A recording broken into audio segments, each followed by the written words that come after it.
Welcome to the Breakup Recovery Podcasts by your host, Barbara Stevens. Discover the wisdom and remarkable insights of Barbara Stevens, breakup recovery mentor, author, and public speaker. Barbara offers programs and solutions for any breakup so you can turn your life around, create lasting changes for the better, and embrace life again.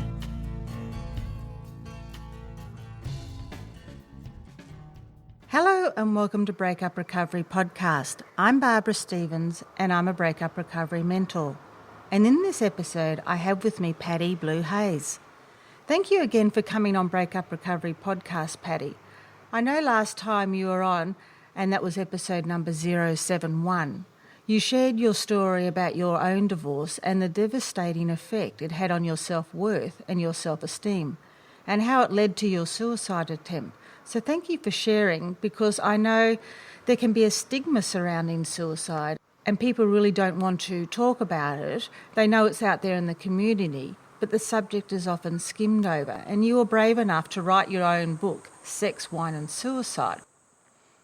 Thank you so much, Barbara, for having me back. And yes, suicide is definitely a high risk for people who are going through divorce. And it's also something that is very much stigmatized and shouldn't be, but it is. And that isolation often just compounds those feelings of worthlessness and hopelessness. In today's episode, Patty, we're going to talk about how you help people through their divorces and the steps as part of your role as a breakup recovery coach. And I know that you've written a book, My Heart is Broken, Now What? So would you like to take us through some of the steps that you would take someone through who's come to you and they're heartbroken after their divorce or their breakup or their separation? Certainly. And, you and I had talked about how there really isn't a guide, when we've gone through these divorces.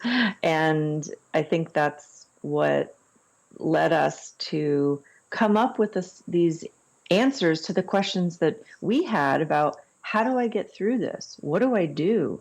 How do I get through the most excruciating pain that I've had from a loss that I just was not anticipating?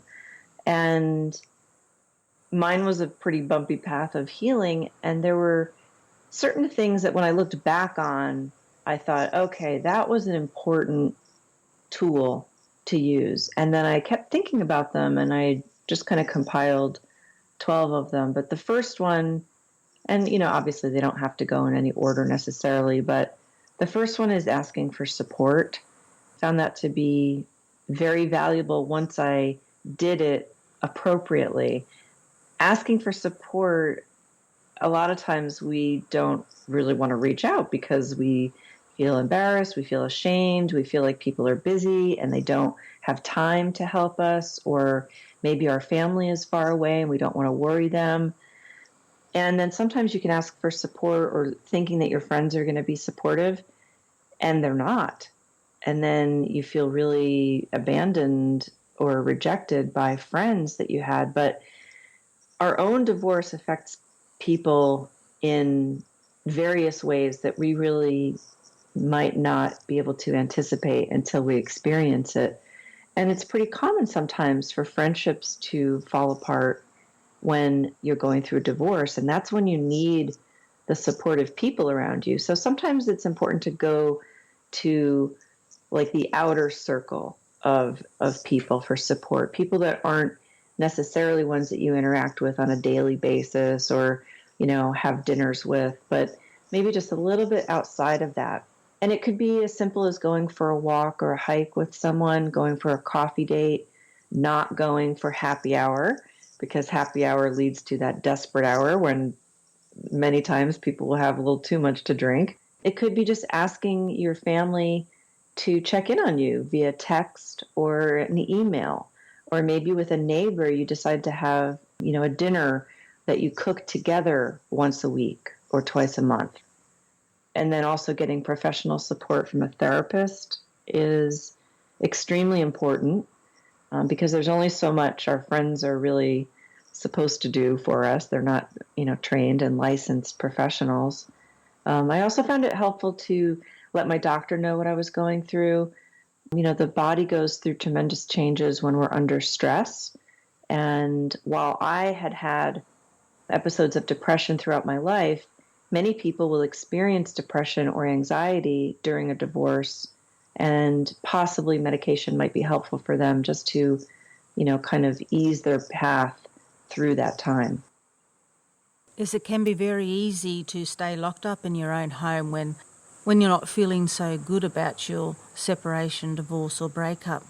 I know that plenty of people probably can relate to that, and all they want to do is stay on their couch and watch TV or wallow in their own depression or self-pity, so to speak. Mm-hmm. And that actually is a really good point. And I think there's definitely a time and a place for vegging out and watching comedies or just cooking shows. I would watch cooking shows and crime shows, just things to take my mind off of what I was going through. But then also a practice of having gratitude and perspective was a really helpful tool for me. I would watch videos of people that had challenges that were much greater than me going through a divorce. I watched videos about people who'd lost limbs, that had really awful illnesses, that, just had like these tremendous, tremendous challenges. And it made me grateful that I had my health. I had a home, I had a roof over my head, I had plenty of food to eat, I had electricity, I had running water, I had a car, I had friends, I had animals that loved me. There was so much that I had, and it was helpful to focus on that, and just a little practice of, 3 to 5 things that you think about in the morning and then 3 to 5 at night. And sometimes they were the same things. There were days I just thought, I just got to redo the list from the morning because I don't have the energy to come up with something new. And that was fine. But there's science behind gratitude, that it actually does, help lift us, can lift the emotional energy. It's not a quick solve thing. Like, I don't think there are any quick solves to grieving and feelings of loss and sadness while going through divorce. That one exercise that I really enjoyed doing was taking a magnifying glass and going out on a nature walk. And I would look at the plants and leaves and flowers through the magnifying glass, and you really get absorbed in it because it's this little macro world of things that you don't see with the naked eye. So on the one hand, it kind of took me out of my thinking because I was just so fascinated with looking through the magnifying glass. And then on the other hand, it gave me a sense of perspective, because when you kind of zoom in on something, and then if you zoom way out and look at the moon and the stars and the planets, you kind of see that your place in the world and in humanity and in time is really pretty small. That helped me. That might be a little sounding kind of woo-woo for somebody else to do, but that really helped me. It kind of goes along with a mindfulness practice where you're just trying to be in the moment. Because I know, I had a lot of anxiety just thinking about the future, and then the depression coming from thinking about the past, wallowing in the past, and then being nervous and anxious about the future. So I was not anywhere in present time. I was only really in like the past or the future. So meditation and mindfulness is actually another one of the practices that I suggest. And I think meditation, a lot of times people get a little confused. Oh gosh, I can't sit still for half an hour and just think of nothing. And you really don't have to do that. Meditation can be as simple as watching a stream, and just sitting in nature for a little bit and just observing whether you're thinking about things. And then people can sit in silence. I actually prefer to lay down. I like to fall asleep after I meditate, and I like to listen to a guided meditation because I don't have the ability to really just quiet my mind completely. I also like to fall asleep after my meditation as well. And meditation doesn't, as you said, have to be 30 minutes. It can be 10 minutes. It can be 5 minutes. Mm-hmm. So I think people do get hung up on getting it right, but meditation works for you, and it's It's about finding the practice that does work for you, and it can be different for so many people. Yes. So, Patty, if you were going to give one piece of advice to someone who has just broken up, what would it be? One piece of advice. I think the one thing for me that I realized was all about emotions. I realized that I was avoiding them, denying them. I was afraid of them. And I didn't want to feel the pain of what I was feeling. I didn't want to feel that sadness. I didn't want to feel those feelings. And I was very resistant to anger in particular. I think a lot of women have a tendency to want to stuff anger, or, we don't like it. It's not thought of maybe as a feminine emotion. So I think one of the biggest things that I learned that was helpful for me was to learn to recognize my emotions, to feel them, and to express them and release them. And let's take anger as an example, because I really stuffed that a lot. And so I was sad a lot of the time because I wasn't allowing anger to come to the surface. But anger is a perfectly healthy and normal emotion. Let's say that I started to feel angry. I'm certainly not going to go to stand at the motor vehicle department, and I'm not going to call my health insurance company. I'm going to take some time for myself, and maybe I'm going to go on a vigorous walk. Maybe I'm going to hit tennis balls or golf balls. Maybe I'm going to throw rocks into a river. Maybe I'm going to chop vegetables. I could kickbox. I could, punch a pillow, just to physically get out that emotion, because it's energy in the body. And then I might journal about it for the releasing part, kind of having a sense of completion about that feeling. And so I might then, journal about it, or maybe I'd paint something, or maybe I'd listen to music that either was kind of calming and soothing from feelings of anger, or maybe I'm going to listen to heavy metal while I'm feeling really angry and, just get it out, screaming. I think back in the 60s or 70s, there was, scream therapy or primal therapy. Why not do something like that? So I think that's one of the best things that I finally learned to deal with was my emotions. And so the advice that I would give would be to not be afraid of the emotions, and to learn how to recognize them, feel them, express them, and release them. And to not feel that, you need to be perfect and better. Like it's a process and it takes time. And just to be as kind and compassionate to yourself as possible. That's great advice, Patty.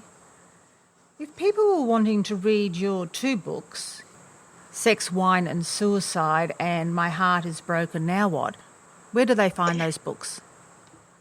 They're both on Amazon. Wine, Sex, and Suicide, My Near-Death Divorce, is a print book, and it's also a digital book available on a Kindle app. So you don't even have to have a Kindle reader. You can just have a Kindle app.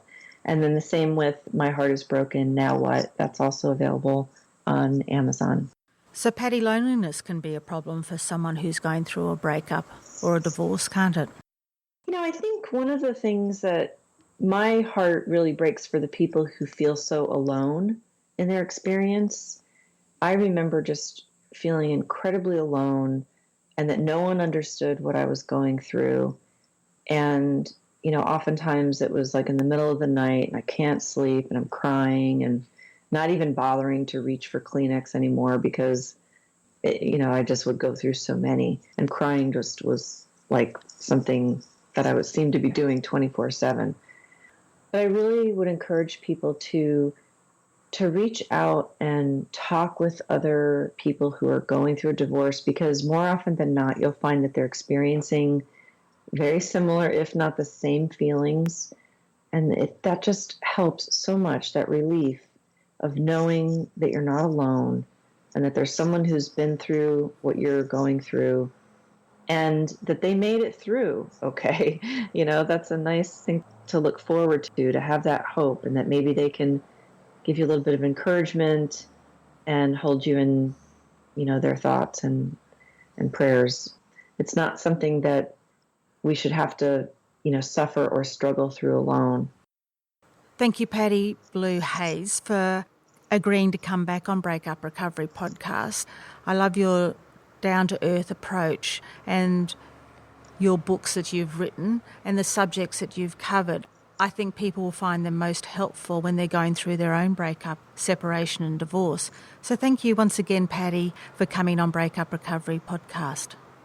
Oh, my pleasure. And thank you so much for being a voice and a support for so many people who are experiencing what we have been through and know what that means to have support. If you feel that you are still struggling with your breakup, if you are experiencing intense feelings of anger, resentment and bitterness, and it is taking over your life, I'm here to help you in this area of moving on and coping after your breakup. I work with my clients one-on-one through my mentoring program. If you want to learn more about how we can work together, contact me via email or my Facebook page, Barbara Stevens Breakup Recovery Mentor, and book in for my free 30-minute sounding board session, and we can set up a time that suits. In this free session, you will walk away with clarity about your situation, strategies and tools to start building the future you deserve, so together we can start your journey of recovery. All my information is on my website, www.barbarastevens.com.au.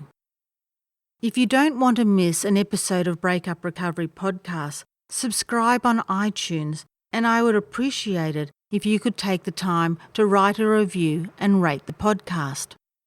Also feel free to message me with any questions that you have about Breakup Recovery podcasts or subjects that you want me to cover in future podcast episodes by clicking on the contact button of my website or my Facebook page.